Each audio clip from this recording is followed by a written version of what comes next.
soit glorifié encore de nouveau.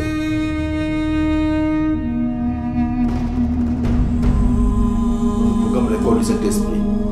Là, nous venons de lire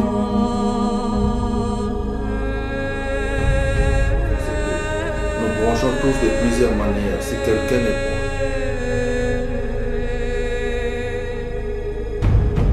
pleine. Vous comprenez? Donc, à chapitre 3, verset 11, il dit que si quelqu'un est bon, je crois à chapitre 3, verset 2, il dit au travers.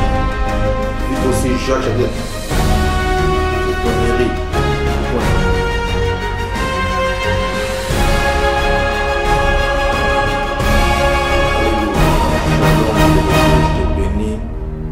Toi qui es connecté en direct sur Shiloh TV, toi qui nous suives maintenant dans notre programme l'école du Saint-Esprit.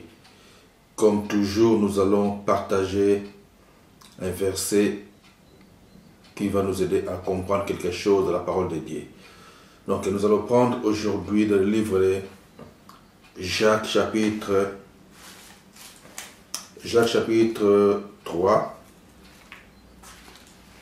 Nous allons voir le livre de Jacques, chapitre 3, le verset 2. Jacques, chapitre 3, verset 2, la Bible nous dit ceci. Nous branchons tous de plusieurs manières. Si quelqu'un ne branche point en parole, c'est un homme parfait, capable de tenir tout son corps en bride. Je reprends encore la parole de Dieu. La Bible nous dit ceci. Nous branchons tous de plusieurs manières. Jacques chapitre 3 verset 2. Nous branchons tous de plusieurs manières. Si quelqu'un ne branche point en parole, c'est un homme parfait, capable de tenir tout son corps en bride. Père, nous te disons merci pour ces moments glorieux que nous allons partager ta parole. J'invoque la présence de ton Esprit Saint dans ce lieu. Que ton Esprit puisse nous enseigner. Car ta parole déclare que lorsque l'Esprit, le Consolateur, viendra, nous enseignera toutes choses. Père, nous voici devant ta parole. Nous voulons comprendre quelque chose venant de ton trône, afin que ton nom soit glorifié encore de nouveau. Nous te bénissons dans ces moments. Amen. Ok, peuple de Dieu, nous venons de lire le livre de Jacques, chapitre 3, le verset 2, où la Bible nous dit ceci. Nous branchons tous de plusieurs manières. Mais si quelqu'un ne branche point en parole, c'est un homme parfait, qui est capable de tenir tout son corps en bride. Cela veut dire quoi? Ça arrive de la vie. Nous, en tant que des enfants de Dieu, ça nous arrive de commettre des erreurs. Mais la Bible nous dit ceci. Jacques dit que si nous arrivons à contrôler nos bouches, donc ça nous aidera à contrôler beaucoup de choses. Et surtout en tant que serviteur de Dieu, en tant que quelqu'un qui transmet la pensée de Christ. Quelqu'un qui annonce la bonne nouvelle. Si tu n'arrives pas à contrôler ta bouche, ça sera difficile pour toi de communiquer la parole de Dieu comme il faut. Donc tu vas communiquer simplement ce qui est écrit. Bien sûr, oui.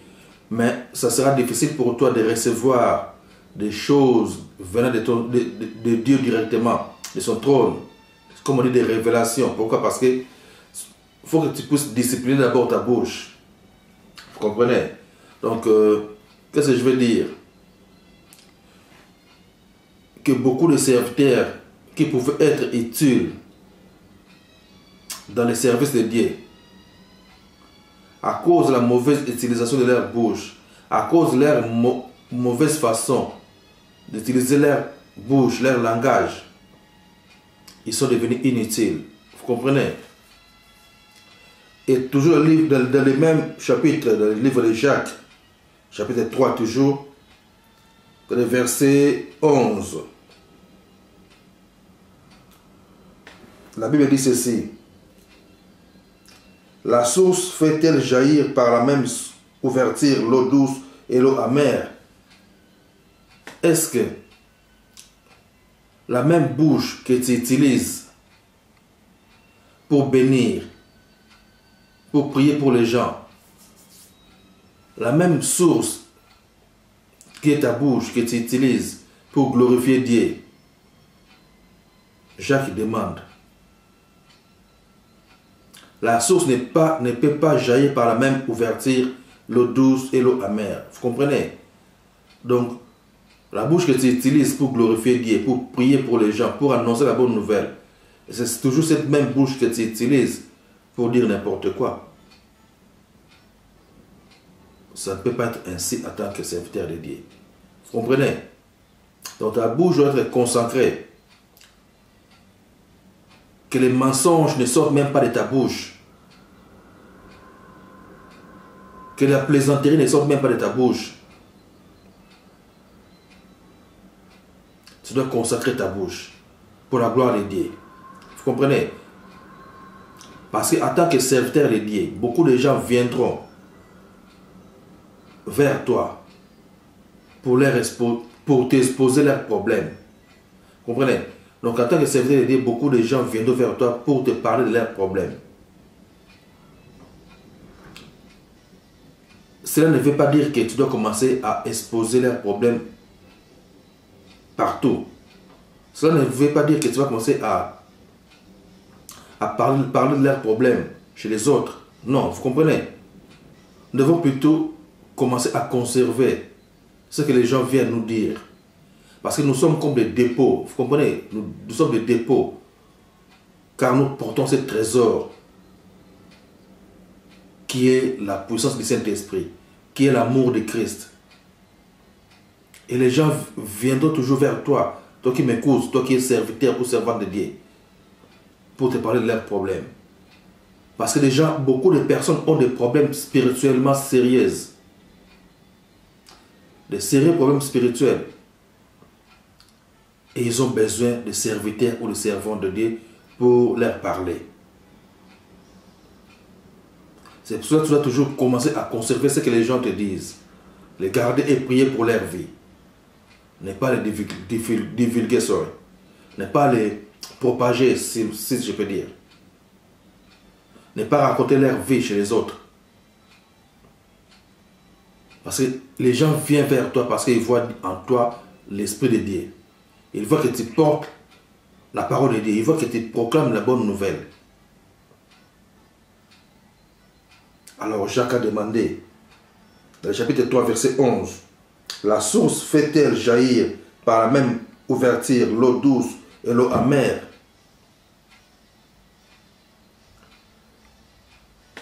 La bouche de l'homme de Dieu doit proclamer la parole de Dieu.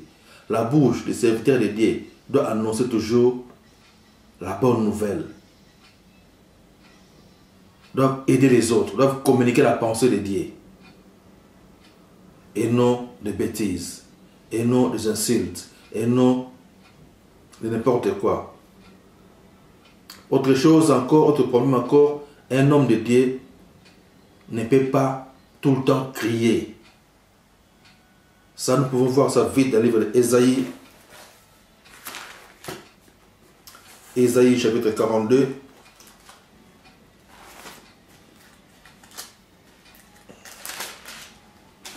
Ésaïe chapitre 42, le verset 2, la Bible nous dit ceci. Il ne criera point, il ne lèvera point la voix, et ne la fera point entendre dans les rues. Ici, on nous parle de la venue de Jésus-Christ.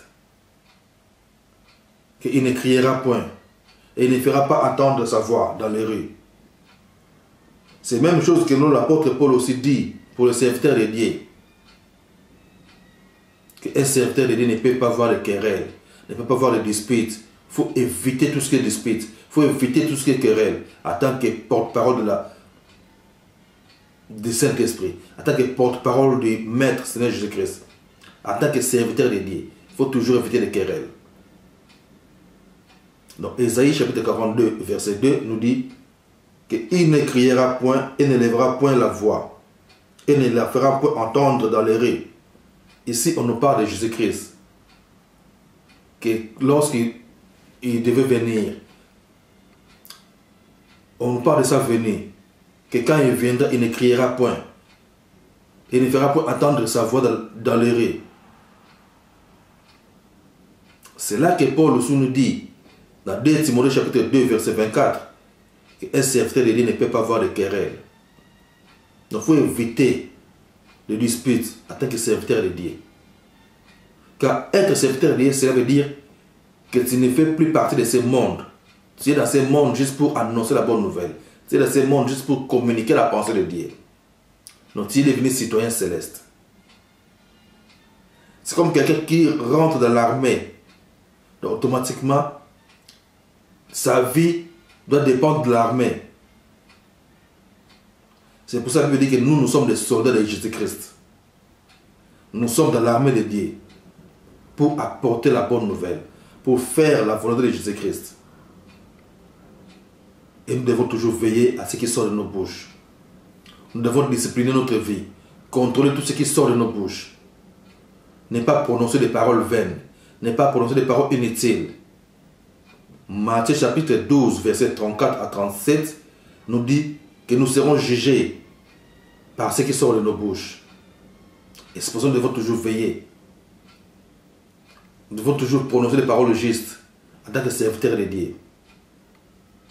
Et j'exhorte aussi, toi mon frère, ma soeur qui me suivent, à commencer par mettre la parole de Dieu en pratique, la parole que tu prêches.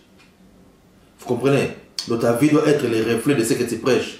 Ta vie en tant que serviteur de Dieu ou servante de Dieu doit d'abord refléter ce que tu annonces. Tu dois proclamer ce que tu vis. Ou tu dois mettre en pratique ce que tu prêches aux autres. Veille sur ta vie. Veille sur ta bouche. Que Dieu ne vienne pas enlever son esprit en toi. Sors. Tu es disciple de Jésus-Christ. Tu es serviteur du Maître. Fonctionner en tant qu'un vase d'honneur. Loin de tout ce qui est négatif. Loin de tout ce qui est contraire à la parole de Dieu. Que Dieu te bénisse. Continue toujours sur Shiloh TV, notre programme de l'école du Saint-Esprit. Là, nous venons de lire le livre de Jacques, chapitre 3, verset 2, qui nous dit que nous bronchons tous de plusieurs manières, mais si un homme ne bronche point en parole, c'est un homme parfait, capable de tenir tout son corps en bride, capable de veiller sur toute sa vie. Donc si quelqu'un arrive à contrôler sa bouche, il verra aussi sur toute sa vie. Vous comprenez?